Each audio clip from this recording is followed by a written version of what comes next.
Alright, welcome back, friends! This is video number 2 for today, and we are going over the brand new Super Elemental portal that dropped for us. And we got a brand new slime. It is going to be Justico? Alright, so Justico. What is this guy all about? Well, he's going to be the Paladin class. And that is going to give us the chance to get additional armor, which is pretty cool. Makes him a little tankier by nature. A reminder of what we get for our slime family bonus is going to be a bonus for 1, 2, or 3 heroes. And it says that Mega Minions, Mega Fiends, and Fiends summoned by allies get plus 10, 15, and 20% attack based on the number of slime family heroes in the team. This is kind of a fun bonus.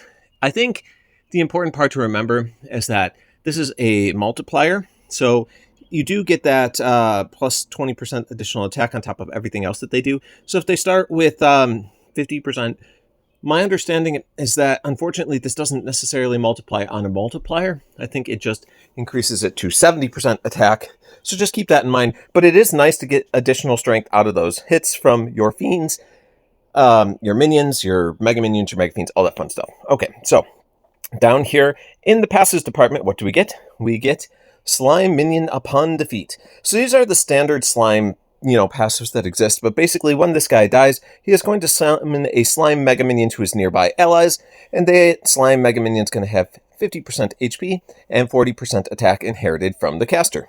All right, and then we also get Slime Minion Split. If this character was to receive more than 25% of their max health at once, they summon a slime Mega Minion for themselves with that 50% HP and 40% attack. So, nothing particularly new there. We also get Taunt. Okay, so I'm going to guess that this guy does have a shield and everything. Yeah, so he is a Taunter. The Taunt Aether Power is nice. It starts the battle out with that protection. Really helpful in things like Rush War. But basically, for the first 3 turns, this character is going to start with Taunt. Then down here in the Specialist department, we get Vicious Shield. It's going to be operating at average speed. It's going to deal 350% damage to all enemies. The caster gets Taunt that prevents enemies from using their special skills on the caster's allies for 4 turns. The caster receives Slime Revive for 4 turns. This effect cannot be dispelled. If defeated, while Slime Revive is active, the caster returns as a slime. The slime will have 100% inherited health, 50% attack, 50% defense. The special skill Slime Slap, this effect can't be dispelled. Does it? Nope, it doesn't. Okay. And it says, if the slime is not defeated in 2 turns, it will be reborn as the caster's original form, inheriting the slime's health and mana. Okay. Oh boy, so let's get into this guy. There's a lot to sort of consider. Like, I don't think his special is overly impressive, but it's not bad.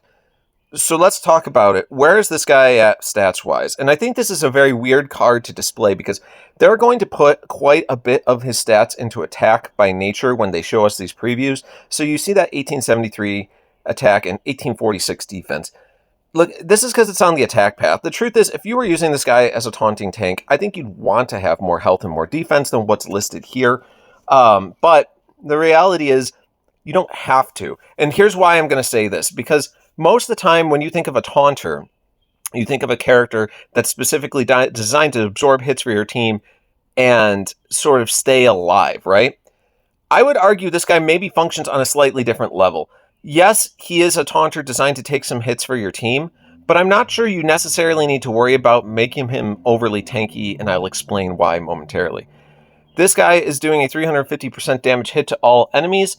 That's a reasonable hit at average speed, and I think that if you leave his attack stat relatively decent, like it is here, that might have some bite to it. His 1846 defense is not bad. It's not overly powerful, but it's on par with where it needs to be. So this guy can do a reasonable hit with his 1873 attack. He can do a reasonable amount of living as well. And as long as he lives long enough to put up his Slime Revive, which like if you're tanking this guy, I mean, it shouldn't be that hard to get to that point before they get him down. And if he has Slime Revive up, he's going to pop back up as a slime with 100% health again. And then they have 2 turns to kill him, or he'll come back as his original version again and taunt again. So I guess my point is here, most taunters, you design them to be super tanky so that they stay alive as long as possible and affect the battlefield, right? This guy, I argue, with his built-in resurrection system, doesn't necessarily need to survive as long as possible because he has a built-in system that will allow him to pop back up and return to the battlefield. If you're also pairing this guy with a resurrector, like Chit from the temple, right? Then she has a possibility to bring him back. If somehow his resurrection cycle gets disrupted, she could even bring him back, and then they have to deal with him in his resurrection cycle once more. I guess my point is that if this guy has some potential to do damage on top of just being a taunter, he will more effectively help in situations where you start coming down to just a few heroes on each side. Like if that happens and you have like a normal taunter, all you're really doing is delaying the fight. But I would say that this guy has a potential to win a fight with a reasonable amount of damage to all. That if you're down to like 2 heroes each, he could be a force still to be reckoned with because they have to kill him within the window or he's just going to be doing his revive cycle. Does that make sense? Like he's just going to keep popping back up and hitting for 350% damage each time his thing goes off, and he's making his slime mega minions to help him stay alive even longer. So definitely an interesting taunter. I don't think he functions, like I said, on the standard taunter level. I almost would want a little more oomph out of this guy's attacks. But that's just me personally. That's the wonderful thing about this game is it's open to how you want to play it, right? So maybe you think, fizzle your nuts. This is silly. This is dumb. I'm going to load this guy up on defense and just make him a wall.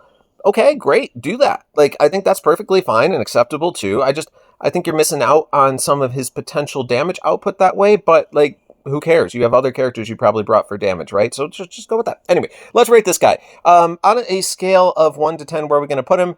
I don't think he's a game-changing hero, but I think he's fun. I think he's a solid 8 all around. Like, just an easy 8, because he is going to affect the team. He is going to be frustrating. And if for some reason he's able to survive down to like a 2-on-2 battle or something like that, I think this guy might be your champion and win it all for you. So, like, yeah, honestly, pretty good hero. Grats if you pull him. Definitely level him up, have some fun with him, and we'll see you next time, folks.